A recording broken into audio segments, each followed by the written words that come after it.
And welcome back, everyone, to Who Would Win. Today's Who Would Win comes to us from Brandon Overstreet, who asked the question, who would win a fight? Orihime Kurosaki, as she's known by the end of the series, versus Steven Universe from Steven Universe. And I'm going to shrink a little bit to give Steven a bit more size here. And I gotta kind of see why this fight could come about or would be chosen. They're both individuals who use energy shields as one of their predominant uses of combat. Orihime is, technically speaking, I can't remember, is Orihime technically a Fullbringer?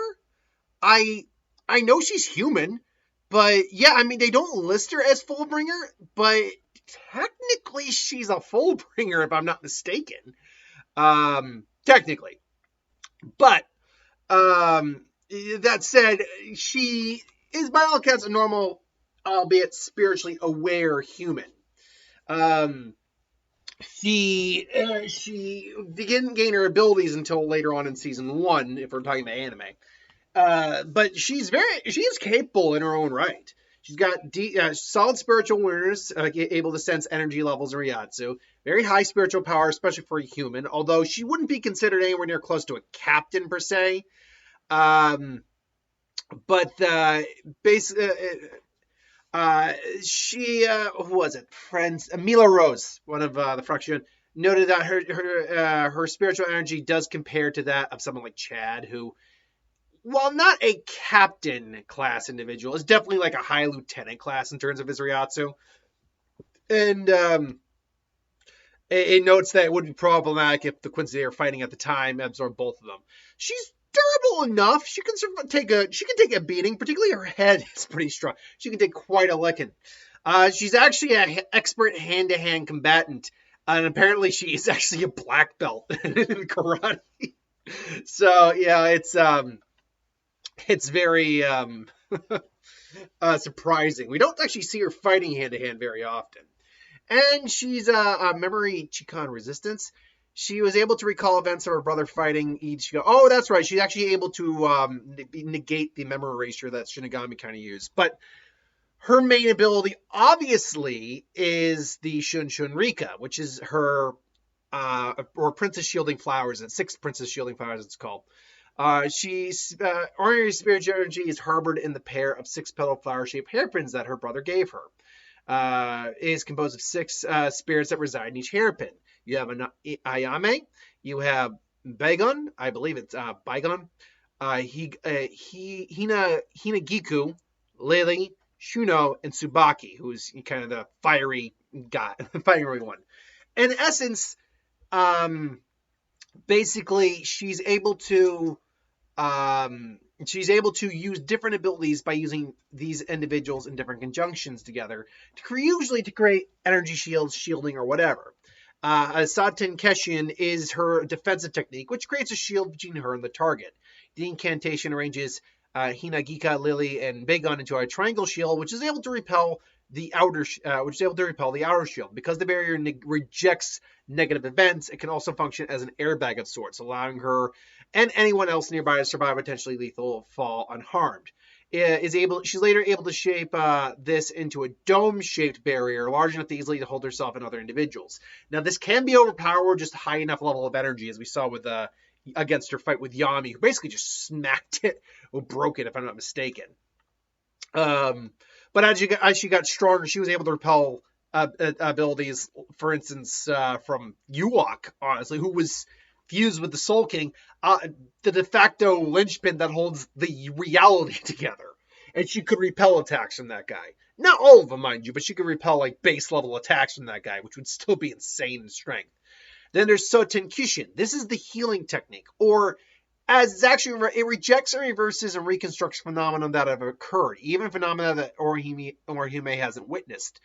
The shield placed inside means that they repel the damage within a limited area. In other words, they return a subject covered by the shield to the state they were before the damage was taken. This does have limitations, as she wasn't able to save Ichigo originally when Ukiura did, put a hole in his chest. But she later can fully restore and resurrect the dead. While Orihime can heal wounds quickly, it takes longer for her to replenish the patient's Ryatsu. Large amounts of foreign spiritual pressure around a wound makes her power reject ineffective. This is most likely why she wasn't able to save Ichigo initially from Ukihara. And then there's Katen Zashun, which is the standard defensive technique she has with Tsubaki. Was able to repel both sides of the shield. He breaks through an enemy, puts up a shield inside, and repels the combined substance, splitting the enemy in two. Again, though, his ability really comes through basically from her instinct. It's because she generally dislikes combat and hesitates to use lethal force, it degrades the effectiveness of the technique, making it easy for someone to counter him, as again we did with Yambi, or she did in the Soul Society arc. She's just not really suited for combat in that sense. There is one other technique, though, she does have, and that's the Shinten Kosen, or Shield of Four Heavens Resistance. Is one of her techniques. It combines Shunshin and Rika's offense and defensive properties together. Incantation integrates Tsubaki into the center of the shield, creating a triangle shield, which at the very instant of receiving attack disperses the resultant. I'm not familiar with that word. Resultant force as a concentrated explosion, which is automatically returned along with the attacking trajectory. Or basically, if we're talking like in say D&D terms. She's a supporting character, she's not a warrior class character. She's got warrior capabilities. She has decent hand-to-hand skills. And she's got a couple good techniques. However, it doesn't ultimately, result in a truly effective fighter. Steven is obviously a half-human, half-gem hybrid, resulting in a fusion of a gem and a human. He's capable of using gem magic, though it's unknown if he possesses all the abilities of a pure gem. He has shown some abilities of gem, but sometimes has little control over them due to not receiving enough training. He can warp using the warp pads and bubble objects and gemstones to be teleported to the temple and seemingly full control. He's not strictly oxygen dependent and is vacuum resistant, as shown in several episodes. He also shows that he can fuse. As he can fuse with several individuals. Obviously, that does not work in this fight. However, the ability to fuse is only possible with his gem and training. Anyway, he's capable of shape-shifting, but it's not yet known how much he can fully control it. He temporarily could turn into a cat monster in a certain episode. He was not able to change his form entirely, but freely shapeshift parts of his body. His greatest feat of shape-shifting is where he shapeshifts himself to appear older. Despite his happy-go-lucky and cheerful attitude, he shows himself to be a competent shield fighter and can hold his own in most situations, with his skill consistently increasing due to practice. The final battle with Spinel in the Steven Universe movie shows him at the peak of his abilities as he fights her one-on-one, showing he has grown exceptionally skilled since he was a child, able to either withstand or counter everything Spinel thrown at him. Fragments show a new level. The episode Fragments showed a new level of his abilities as he fights Jasper in a pink state, showing increased speed, strength, and flying ability. In essence, the pink version of Steven is kind of like a Super Saiyan form. Despite being educated in an isolated environment and never attending conventional school, he possesses a good deal of knowledge, not only in general topics, but scientific technological fields. However, due to the crystal gem's obliviousness about some human activities, he's quite oblivious about some social terms like a nuclear family. In terms of his skill set, he can pilot. He's actually capable of driving to some degree and multitasking. He's actually exhibited martial arts move while wrestling during the Tiger Philanthropist. Due to his superhuman strength, his moves can easily injure or knock out other humans when used by Steven. He can also go blow to blow with Spinel. I'm just going to say Spinel, while attempting to talk things out with her, and was able to impress Jasper, a former highly skilled gem soldier in their own right. As we know, he's got his natural shape-shifting. So he does have, with his pink state, and it goes all messed up, he does have this giant pink Godzilla monster form, which is actually kind of cool. And this form apparently does have the ability to run on the surface of water. Everything's basically heightened to umpteenth degrees. In terms of superhuman strength, I mean, he's capable of breaking boulders. He's capable of smashing a dashboard in a single punch. As gems are much stronger and durable than their appearance indicates, his superhuman strength is likely passed down to him by his mother. His strength was first demonstrated, and again, the Tiger Philanthropist, when he managed to fight off several conditioned adult men without tiring, including being able to lift an adult man above his head and throw him considerable distance. He's durable enough to survive most hits um, that would normally level a normal human. But some of his most impressive feats include when he was not only able to survive, but also showed no external injury or injuries from when he was basically able to handle faster than light speed travel. His conversations with Periaka, I'm not going to try, reveals an x-ray of his skeleton showing numerous physical injuries and fractures that seem to heal nearly instantly, which means he's got an enhanced healing factor as well. He's resistant to gem weaponry. He has relative superhuman speed. Obviously, he's positioned in shield fighting, which is basically his rose shield, which is an energy shield he produces. Projectile shield, he can throw it as a ranged weapon. Shield vibration. Occasionally, when he hits the shield, it emits an audible vibration that disables magical constructs. I'll take it right now. I don't know if that works here because it's not magic she's doing. It's just a technique. Aura projection does not matter in a fight. Healing, that obviously works. Resurrection, he can resurrect the dead with magical tears. Doesn't work here. Corruption, again, none of that really matters in a fight. Phytoanimation, that's right. He possesses limit control over plants. That could matter a little bit. Pebble animation, living holes. Okay. He does have a bubble shield he can use, which is pretty powerful. Shape alteration, bubble gloves, basically making boxing gloves around his fists. He can pop a bubble to knock out surrounding opponents. He has empathic telepathy. In theory, he could read a mind, but I'm not sure if that's more like for communication or mind reading. He can transfer his mind, but that's when he takes control of Watermelon Steven in Super Watermelon Island. The true mind of the host lays dormant when he does this. The full extent of the ability is not known. Mind linking, astral projection, again, not good in a fight. Electrical interference, speed of descent regulation. He can levitate his body and manipulate the gravity and it's based on in his emotions. Interesting. Pink state, which is basically kind of like a Super Saiyan state, more or less.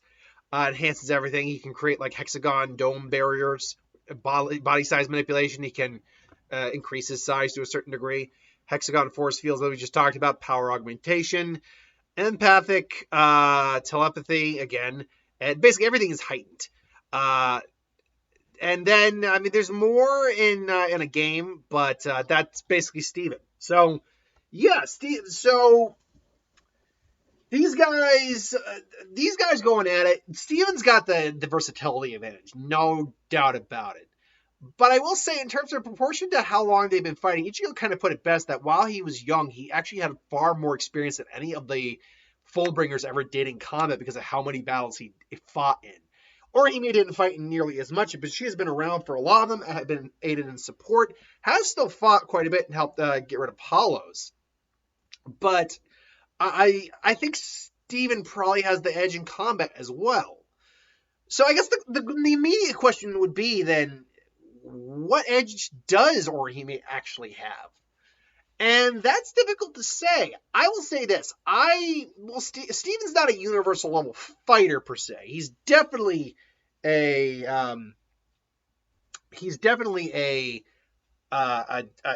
very powerful individual. Orihime, though, is also not a universal level fighter either. So, but she has repelled attacks from very high level individuals, especially at her strongest. There's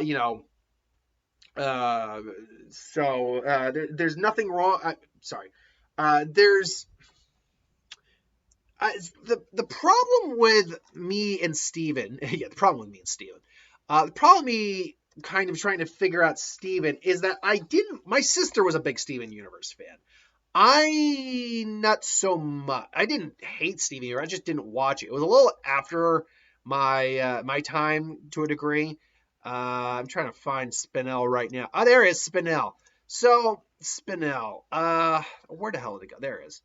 So Spinel. Let's see here. Spinel is the main antagonist of Steven Universe. Ah, geez. Looks like Dee Dee. Gone. Oh God. In terms of how strong she is, how strong. So I'm already getting the impression she's actually not like extremely powerful. She's the main antagonist, but I get the impression she's not like a universal threat or anything like that. So for me, this fight comes down to in a hand-to-hand fight, who's going to have the slight edge. And actually, I think that'd be Orihime. She's just the actual better fighter than Steven, but Steven's got the better physicality. But Orihime can back her physicality up with Ryatsu and her ability to use her Shun abilities. Her abilities also, I think, are just kind of overall better than Steven's in terms of potency. Not exactly in terms of what they do per se, but how effective they are at doing it. What I mean by that is Steven has a far larger array of abilities. But if you're going shield to shield, Orihime's is the stronger shield, I think. Because while it's been broken, had to been broken by highly powerful individuals. And she has a shield that can immediately repel the attack right back at Steven and hit him with his own attack, which would probably hurt. So the immediate question I have is, could Steven break through her shield? Could he break through the Shunshin Rika, for example? The Saten Kishun. Or the Shinten Kishun. Especially if we're talking about late at the end of the series, Orihime, who again was, able to block, admittedly not full power attacks, but block attacks from a Soul King enhanced Yuak who was essentially holding the universe together, reality together. Yeah, I don't know if Steven has an ability strong enough to get through that shield. On the reverse side of that, though, the only actual attack Orihime has is Koten Zashun, and technically Shinten Koshin as well. And unfortunately, she's very much like Steven in that she doesn't like conflict. So it's tough. If Steven were to be hit with a full-blown Koten Zashun, then yes, I would think that could seriously hurt Steven and be an issue. Or him getting hit by the Shinten Koshin, which I think is actually more likely. But the Koten Zashun is all dependent on her willingness to hurt someone, and she'd be fighting a kid here. She'd most likely not want to be using that ability, and if she did, there's a good chance it would backfire. So Steven being naturally faster, and Orihime unfortunately not having a speed ability like Shunpo or Sonido or Hirin Kaiku or anything like that, unfortunately that puts her at a pretty severe disadvantage. I will say this ultimately. I think Steven is probably going to tire Orihime out before Orihime could really get a long-lasting hit in on him. Because the Shinten Koshin is only going to be as powerful as the attack he delivers at her. He can recover a lot quicker than her just naturally without the healing ability. And her only real offensive technique is not going to be really effective in this case because she's probably not going to... because she's probably not going to want to use the attack. She's not going to want to hurt him that much. So that's going to weaken the attack. Steven, on the other hand, while he doesn't want to maybe hurt someone, he's got more methods of putting someone down, technically. Not killing, but like ending the fight. So, yeah, I would probably lean towards Steven on this. I would say that this would be a long, drawn-out fight because they're so defensive of fighters. But Steven has a bit more offensive moves that he can use and not have them hampered by anything than Orihime has. She only got 2 and 3 if you count any actual combat. Anyway, though, I would probably lean towards Steven, but this is just my opinion. Let me know in the comments below what you think. But thanks for watching. Hope you enjoyed. Like, comment, share, subscribe, and I'll see you folks for next time.